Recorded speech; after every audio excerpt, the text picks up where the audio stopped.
Good morning प्यारे बच्चों। आज हम पाठ 13 को पढ़ेंगे। पाठ 13 का जो नाम है सेवा। सेवा का अर्थ है बेटा दूसरों के लिए अच्छा कार्य करना।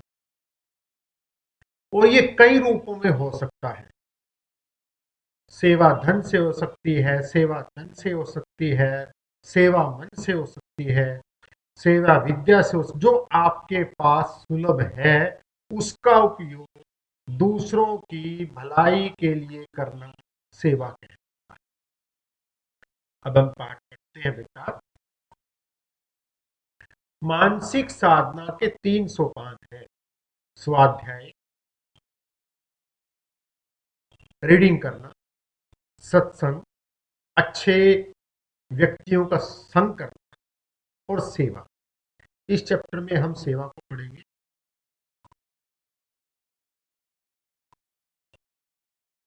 इनमें सेवा का सबसे अधिक महत्व है। इसे हर कोई कर सकता है, आसानी से कर सकता है, अकेला भी कर सकता है, मिलकर भी कर सकता है, समाज के रूप में भी कर सकते हैं, ग्रुप में भी कर सकते हैं। मनुष्य के पास 3 प्रकार की शक्ति है। बाहुबल, जिसे शरीर का बल बोलते हैं, बुद्धि बल, जिसे मानसिक दक्षता बोलते हैं, और धन बल, जिसे अर्थ बोलते हैं, जिसे पैसा बोलते हैं। अभी जैसे मैं पहले कह रहा था, आप धन से, आप तन से, आप मन से, ये इसी के अंदर का पार्ट है। एक शक्ति को अपने लिए नहीं अपितु दूसरों की भलाई के लिए प्रयोग करना सेवा कहलाता है। सेवा ही ईश्वर का भजन है बेटा। अच्छे कार्य का, दूसरों की भलाई के लिए अच्छा कार्य का। महर्षि दयानंद ने आर्य समाज के नियम में यह बात स्पष्ट रूप से लिखी है कि संसार का उपकार और सामाजिक उन्नति करना। अब उपकार कैसे होगा? किसी के लिए हम भलाई का कार्य करेंगे, किसी के लिए हम अच्छा कार्य करेंगे, तभी वो उपकार होगा और तभी हमारा समाज उन्नति भी कर पाएगा। यदि हम सभी लोग मिलकर अच्छे कार्य करेंगे तो समाज अपने आप नहीं उन्नति करेगा बेटा। आर्य समाज केवल इस देश के लिए नहीं, सभी देशों के लिए है बेटा। आर्य का अर्थ है श्रेष्ठ, ये संस्कृत का वर्ड है बेटा। समाज का अर्थ है सोसाइटी। अच्छे व्यक्तियों के समूह को आर्य समाज बोलते हैं। आर्य समाज मनुष्य मात्र के लिए नहीं है। यह न धर्म है न संप्रदाय, अपितु एक आंदोलन है जिसका उद्देश्य है सब मनुष्यों को सुखी बनाना है। जितनी शक्ति हमारे पास है उसे दूसरों की भलाई में लगाना। इसीलिए महर्षि ने आर्य समाज के नियमों में लिखा, प्रत्येक को अपनी ही उन्नति से संतुष्ट नहीं होना चाहिए, अपितु दूसरों की उन्नति में अपनी उन्नति समझनी चाहिए। अब बेटा ये है कि मान लो मैंने कोई अपने परिवार के लिए, अपने लिए कोई अच्छा कार्य कर लिया, तो अब मैं दूसरों के लिए अच्छा कार्य क्यों करूं? ये नहीं बेटा। अपनी उन्नति नहीं, अपने आसपास की उन्नति करो। आपका आसपास उन्नति करेगा तो आपका सोसाइटी, आपका समाज उन्नति करेगा। आपका समाज उन्नति करेगा तो आपका देश उन्नति करेगा। और यह है सेवा की भाव। सेवा मन करने से बेटा मन जल्दी शुद्ध होता है, अभिमान मिट जाता है, अहंकार मिट जाता है, पाप मिट जाता है, आपकी आत्मा साफ हो जाती है, दिल के अंदर स्वच्छता आती है। इसलिए जितनी भी शक्ति है, अब देखो मैंने पहले कहा था, जितना आपके पास सामर्थ्य है, आप जितना आप समर्थ हो उसके अनुसार ही सेवा करनी। यदि आपके पास 100 रुपए है, एक उदाहरण देता हूं, और सिर्फ आप 100 रुपए का उपयोग ना करके उसमें सिर्फ 1 रुपए का आप भलाई के लिए यूज कर सकते हो बेटा। वैसे तो हमारा शास्त्र ये कहता है कि जितनी हम कमाई करते हैं उसका 10वां हिस्सा सेवा के लिए उपयोग होना चाहिए। अर्थ की बात कह रहा हूं मैं, पैसे की बात कर रहा हूं। अब फिर भी हमें शास्त्रों ने यहां पर फिर नोट सील रखा कि भाई तुम 10% नहीं यूज कर सकते, 1% तो आप समाज की भलाई के लिए निकाल सकते हो। 99 रुपया 100 में से 99 रुपया आप अपने लिए खर्च करो, 1 रुपया लोगों के लिए भलाई के लिए यूज करो। अब यह है, यही सेवा की भावना होती है बेटा। और यदि हमारे पास पैसा नहीं है, कुछ नहीं है, नहीं दे सकते हम, तो अपने मोहल्लों के बच्चों को इकट्ठा करके उनको पढ़ने में सहायता करो।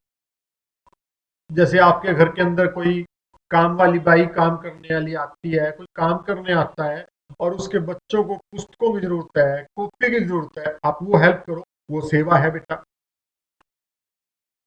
आप पढ़ नहीं सकते तो उन्हें दौड़ना सिखाओ, परेड करना सिखाओ, कुछ ना कुछ अच्छे कार्य सिखाओ। और यह भी नहीं कर सकते तो उनको शब्द से उठना बैठना, बोल चाल, आप उनके साथ हिंदी में बात करना सिखाओ, आप उनको संस्कार सिखाओ। बेटा किसी भी रूप में आप सेवा कर सकते हो। खाना पीना सिखाओ, उठना बैठना सिखाओ। यह भी नहीं कर सकते थे, आर्य समाज के मंदिर के अंदर ले जाओ, सत्संग ले जाओ, अपने हाथ से वहां झाड़ू, 2 लोगों के जूते संभालने की सेवा करो। यह भी ना कर सके तो बाजार चले जाओ और जहां केले की दुकान है वहां खड़े हो जाओ। लोग दुकान से केले लेते हैं, वही छील कर उसे खाते हैं, उसे छिलके सड़क पर फेंक देते हैं, उन्हें रोको। अब देखो बेटा, एक छोटी सी बात फिर यहाँ पर उदाहरण के साथ मैं आपसे बात करता हूँ। आप गली से जा रहे और रास्ते में चलते हुए आपको सड़क पे, मेरा जब मैं भी गली से निकलता हूँ, मैं खुद भी जब भी निकलता हूँ, क्योंकि मुझे रास्ते में कोई रोटी का टुकड़ा मिल गया और मैं उसको क्रॉस करके नहीं निकलूंगा बेटा, उस रोटी के टुकड़े को वहां से उठा के साइड में रख दूंगा ताकि कोई कुत्ता, कोई और जानवर उसको खा सके। इसी प्रकार आप यदि निकल रहे हो, आपको रास्ते में कोई रोटी का टुकड़ा मिल गया, कोई फल मिल गया, उसको उठा के बेटा साइड कर दो ताकि कोई गाय, भैंस, कोई और जानवर, कोई कुत्ता उसका उपयोग कर सके और खा के अपना पेट भर सके। और यदि आपको रास्ते में कोई छिलका मिल गया तो आप नहीं हाथ लगा सकते, तो पांव से हटाकर उसको नाली में फेंक दो, साइड कर दो, ताकि कोई आने जाने वाला रास्ता उस पर फिसल के गिरे तो ना। इसीलिए एक सज्जन शीशी उठाई पत्नी के लिए दवाई लेने के लिए डॉक्टर के पास तेजी से जा रहा था। देखो एक एग्जाम्पल दिया यहाँ पर, एक अपनी पत्नी के लिए दवाई लेके जा रहा था, रास्ते में उसका जो छिलका, केले के छिलके पे पांव आ गया और वह फिसल कर गिर पड़ा। उसकी जो हाथ में दवाई की शीशी थी वो टूट गई और शीशी गर्दन में ऐसी जगह लगी, नस कट गई, उन्होंने वहीं पर दम तोड़ दिया। अब देखो, अब हम मान लो हम रास्ते जा रहे हैं और लगता है केले का छिलका है और यहाँ पर आवाजावी है, यहाँ पर किसी का पांव इस पर आ सकता है, आप पांव से हटा के उसको एक साइड कर दो। ये भी सेवा की बेटा एक रूप है। और देखो आपको कितनी आप खुश हो गए। सेवा कोई छोटी बड़ी नहीं होती, सेवा तो सदा महान होती है। आर्य समाज के देश के अंदर बड़ा तो निश्चित रूप से इसलिए है, उसने सेवा के कार्य को अपनाया। जहां कहीं जब कभी जो कोई कष्ट हुआ वहां आर्य समाज के कार्यकर्ता पहुंच गए। चाहे भूचाल आए, भूकंप जिसे कहते हैं बेटा, बाढ़ आए, अकाल पड़ जाए, या कोई दंगा हो जाए, कहीं आग लग जाए, कोई पानी आ जाए, आर्य समाज के सेवक वहां पहुंचते और सेवा करते हैं। लेकिन हम चलो बाहर नहीं जा सकते। एक और फिर मतलब की सेवा से एग्जाम्पल सामने आया कि एक बार मैं कहीं पर सत्संग में था, तो सत्संग में ये कहा गया कि कल सुबह हम इतवार के दिन शहर के बस स्टैंड पर इकट्ठे होंगे और वहां पर झाड़ू लगाएंगे, हम साफ सफाई करेंगे।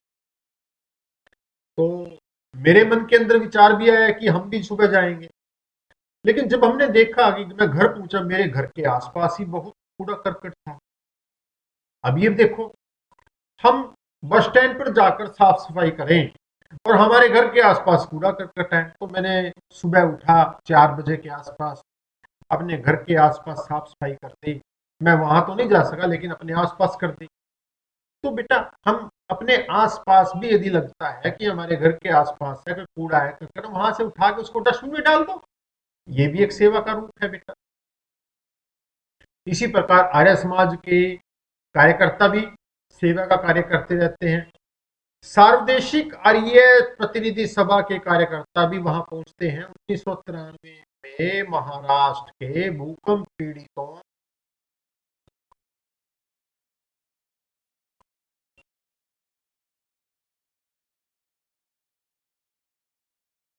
की भारी सहायता की।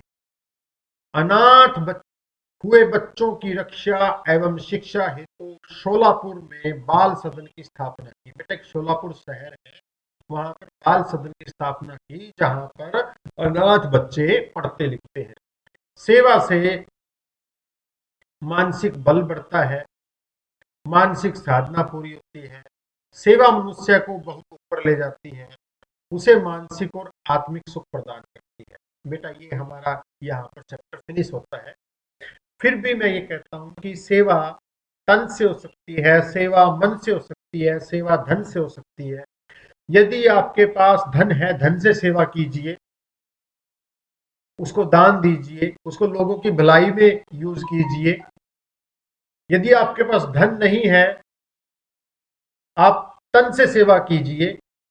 कहीं आपके आसपास कोई कूड़ा करकट है, उसकी साफ सफाई कीजिए। यदि कोई आपके आसपास घर पर कोई काम करने वाला आता है, उसके बच्चों को कपड़े की जरूरत है, आप अपनी पुरानी ड्रेस दे दीजिए।